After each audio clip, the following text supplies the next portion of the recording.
Your body knows how to stop. Your attention doesn't. That's why modern exhaustion feels different. The work ends, the meetings end, the obligations disappear, and yet something continues. You sit down. The day is finally over. Nobody needs anything from you anymore.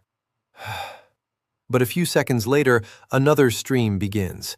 A screen lights up, a video starts, a notification appears. Not because something important happened, because stillness never fully arrived. That is what makes modern recovery so difficult to recognize. From the outside, everything looks correct. The work stopped, the schedule stopped, the movement stopped. But internally, participation continues.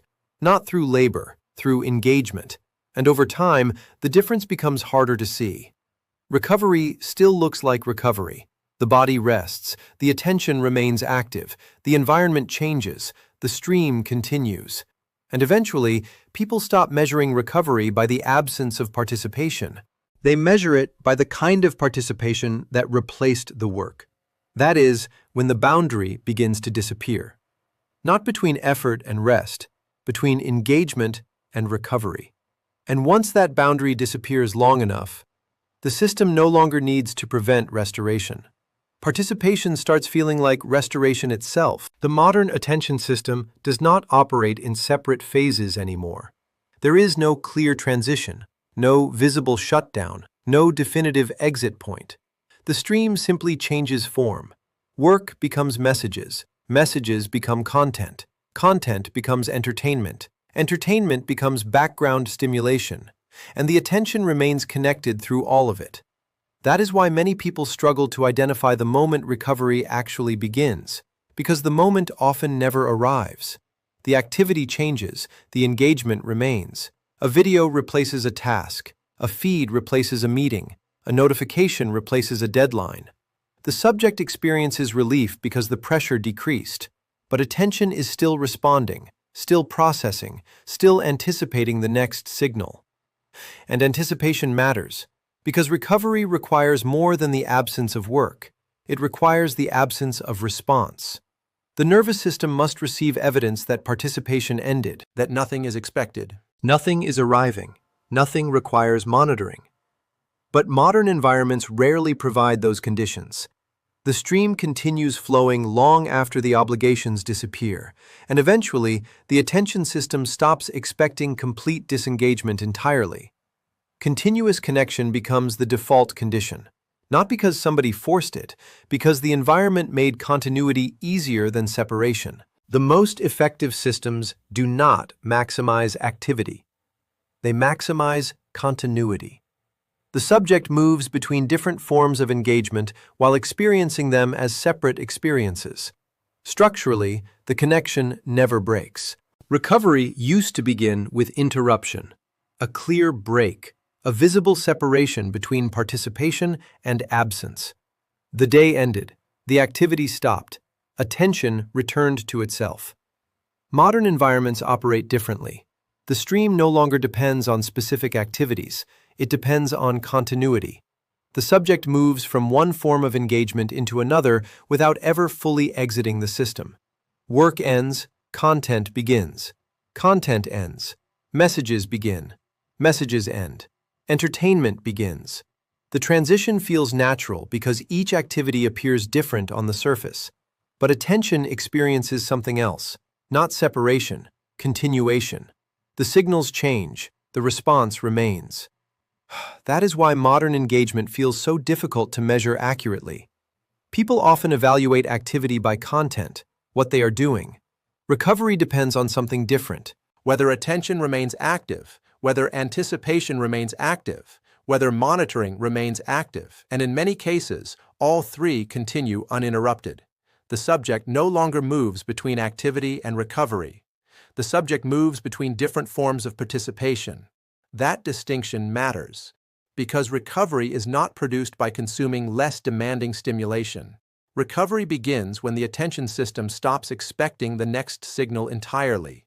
But modern environments rarely reward that state. Silence generates discomfort. Stillness generates uncertainty. The absence of input feels incomplete. So the stream continues, not because every signal matters, because continuity itself became the default condition. And eventually, continuous engagement stops feeling active. It starts feeling normal. The system does not require constant intensity. Intensity creates fatigue. Continuity creates adaptation. The subject remains connected through low-friction engagement states that appear harmless individually. The effect emerges through accumulation, not pressure, not force, simply the absence of interruption. The most important change was not technological, it was structural, the disappearance of boundaries. There used to be recognizable transitions. Workplaces ended, conversations ended, entertainment ended. Attention moved between separate environments with visible borders. Those borders carried information. They signaled completion. They signaled recovery. They signaled that participation was no longer required. Now the borders barely exist. The workplace enters the phone enters the bedroom enters the stream. Everything becomes accessible from everywhere, at any time, under any condition. The subject no longer leaves one environment to enter another. All environments merge into a single continuous layer of connection. That is why exhaustion often feels difficult to explain. The body recognizes effort. The attention system recognizes exposure. And exposure no longer ends when activity ends. A message arrives after work. A recommendation appears before sleep. A notification enters a moment that previously belonged to silence. Each interruption seems insignificant. But boundaries are not removed through dramatic events. They disappear through repetition. One exception becomes routine. One routine becomes expectation. One expectation becomes infrastructure. And eventually, the subject stops noticing that recovery lost its protected space. Because there is no visible moment where it disappeared, only a gradual transition from separation to permanence. Boundaries once functioned as recovery mechanisms. They restricted access. They created interruption. They produced psychological distance. Continuous connection removes those mechanisms automatically. The subject remains available even while attempting to disconnect. And availability changes behavior long before it becomes consciously visible. Recovery depends on something modern systems struggle to produce: uninterrupted stillness. Not entertainment, not relaxation content, not lower intensity engagement. Stillness, the complete absence of response, the complete absence of incoming signals, the complete absence of participation. That sounds simple until it happens. A room becomes quiet. Nothing arrives, nothing plays, nothing demands attention, and within seconds, something feels wrong. Not dangerous, not dramatic, just slightly uncomfortable. The mind begins searching for movement, a screen, a notification, a thought, anything capable of restoring activity. That reaction matters, because friction reveals conditioning. The subject is no longer escaping exhaustion. The subject is escaping stillness itself. That is why phones appear during elevators, why screens appear during meals, why content appears during moments that previously belonged to silence. Not because every interruption is valuable, because the absence of interruption became difficult to tolerate. The attention system adapted to continuity, and adaptation changes expectations. What once felt peaceful now feels incomplete. What once felt normal now feels empty. The environment did not eliminate silence. It changed the subject's relationship to it. And eventually, stillness stops feeling restorative. It starts feeling like something requiring effort. That is when recovery becomes structurally unstable. Because the state required for restoration now produces resistance instead. Continuous stimulation alters baseline expectations. The subject no longer evaluates stillness neutrally. Stillness begins generating low-level discomfort signals. The environment does not need to eliminate recovery directly. The subject gradually learns to avoid the conditions recovery requires. This is where the system becomes difficult to recognize. Because recovery still exists, It simply changes form.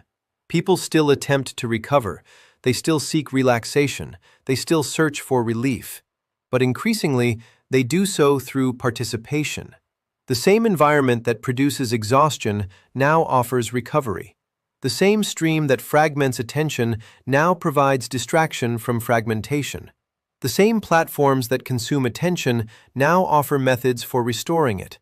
Meditation videos, sleep content, focus playlists, recovery podcasts, relaxation feeds. Everything remains connected to the same attention infrastructure. Nothing truly leaves the system, and that changes the meaning of recovery itself. Recovery becomes another activity, another optimization target, another process to manage correctly. The subject no longer enters recovery. The subject performs recovery, measures it, tracks it, improves it, consumes it. And performance introduces a problem. Because performance keeps attention active. The system no longer sells stimulation alone, it sells relief. It monetizes both sides of the cycle simultaneously. Exhaustion generates demand. Recovery generates engagement. Engagement generates continuation, and continuation stabilizes the system. That is why modern recovery often feels strangely ineffective. Not because people stopped trying, because the recovery process itself remains connected to the same environment that created the exhaustion. Advanced systems rarely oppose recovery. Opposition creates visibility. Integration creates stability. The recovery process becomes another layer of participation operating inside the same structure.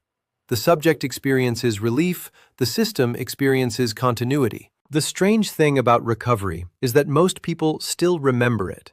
Not clearly, not continuously, but enough to recognize it when it returns unexpectedly. A quiet walk without input. A conversation that remains uninterrupted. A few minutes where attention settles fully into one place without searching for the next signal. The experience often feels familiar and unfamiliar at the same time. That reaction reveals something important. Recovery is not a new state. It is an old state that became increasingly rare. There was a time when attention regularly returned to itself.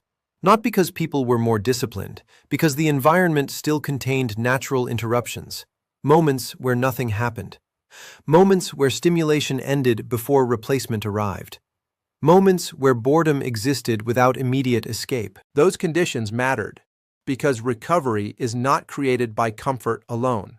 Recovery emerges when attention no longer needs to anticipate anything. When monitoring stops, when response stops, when participation stops, and for many people, those conditions now appear only briefly. A few accidental moments, a temporary absence of input, a rare interruption in the stream. That is why genuine recovery often feels deeper than expected. The nervous system recognizes something it has not experienced consistently for a long time. Not excitement, not entertainment, not stimulation, absence, and absence changes perception. Because contrast returns. For a moment, the subject notices how active attention normally remains.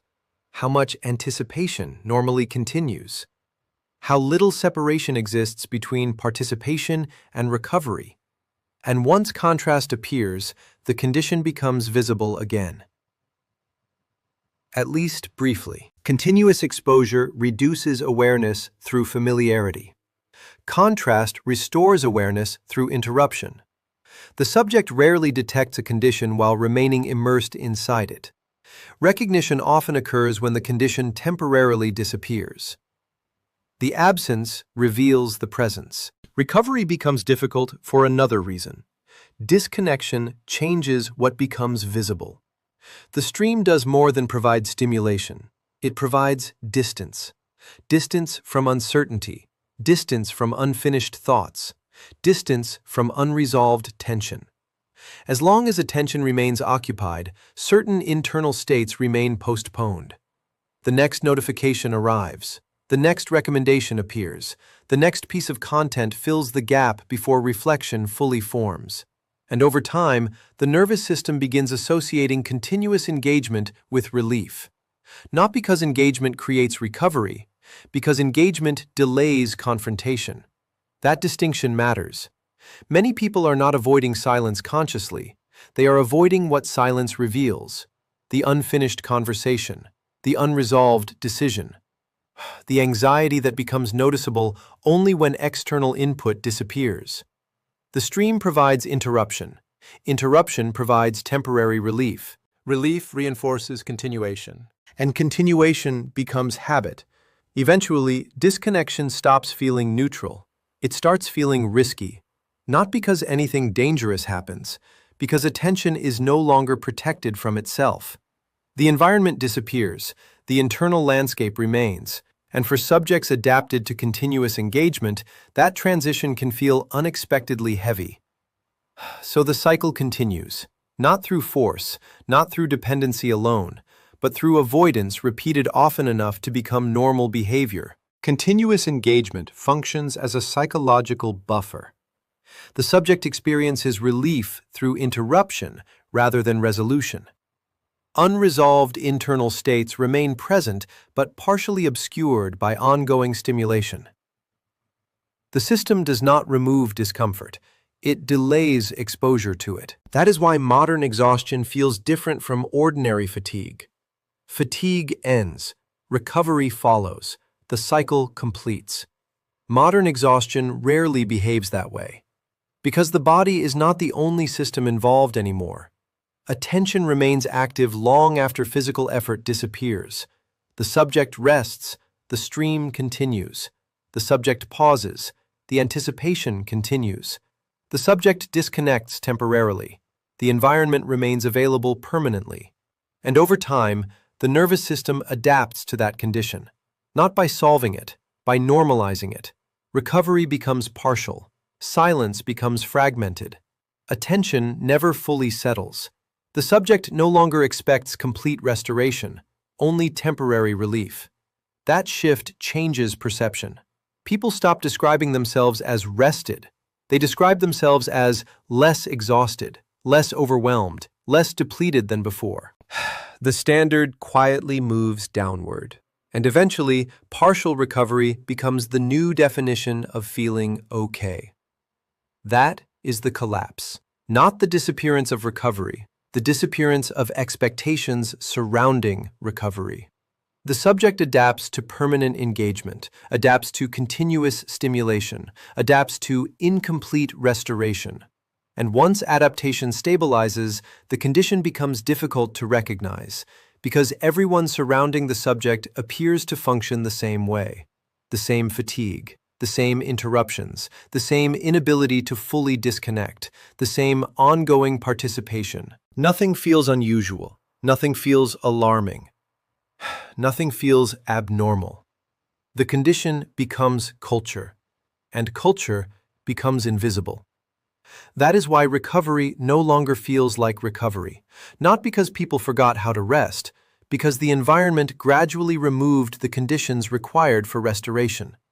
And after enough repetition, participation became easier to access than recovery itself.